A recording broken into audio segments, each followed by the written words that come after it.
Today I'm going to show you how to install WordPress on an Addon domain in Namecheap step by step so you can get a new website up and running quickly and correctly.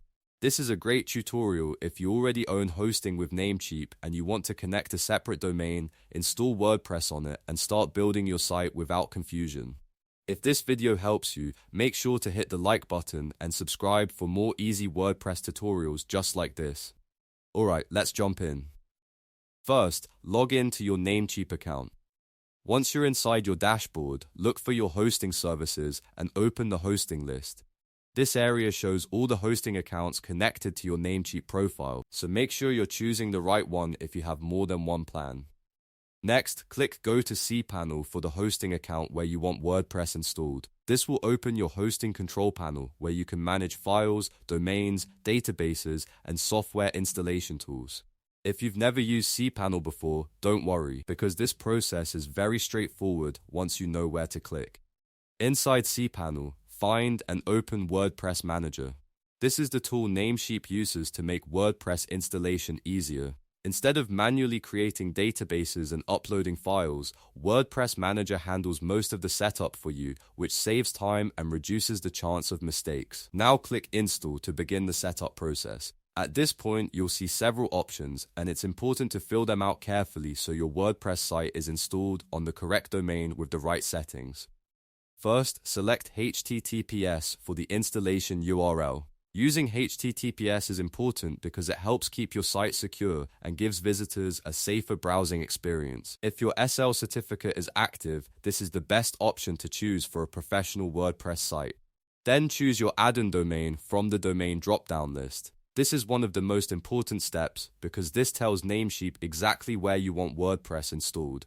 Make sure you select the correct Addon domain and not your main domain or any temporary URL. After that, select the latest WordPress version available. Choosing the latest version helps ensure you get the newest features, performance improvements, and security updates. It's always a good idea to stay current unless you have a specific reason to use an older version. Next, enter your site name and site description. Your site name is the main name of your website, while the site description gives a short summary of what your site is about. You can always change these later inside WordPress, but it's helpful to set them correctly during installation. Now set your WordPress admin username. This is the username you'll use to log into your WordPress dashboard, so choose something you'll remember, but avoid using anything too simple or obvious. Then, create a strong admin password. A strong password is extremely important because it helps protect your site from unauthorized access. Use a mix of uppercase and lowercase letters, numbers, and symbols if possible. After that, enter your admin email address. This email will be used for WordPress notifications, password resets, and important site alerts, so make sure it's an email you actively check. Next, select your preferred WordPress language. If you want your dashboard to display in a specific language, choose it here before completing the install. This can make it easier to manage your site if you're more comfortable working in another language. You may also see an option to install an available plugin. If that plugin is useful for your setup, you can leave it selected. If you prefer a clean installation and want to add plugins later manually, you can skip it. The choice depends on how you want to configure your website from the start.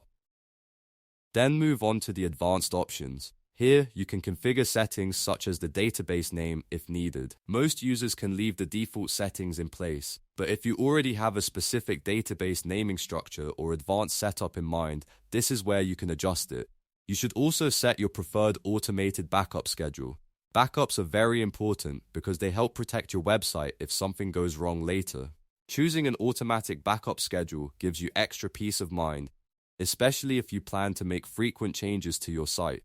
Once everything looks correct, carefully review all the details one more time.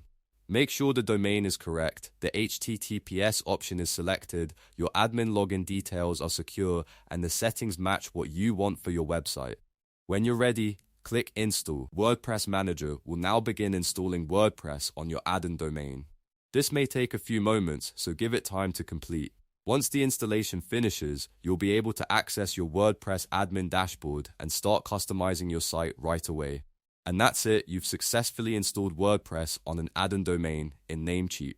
From here, you can choose a theme, add plugins, create pages, and start building your website the way you want.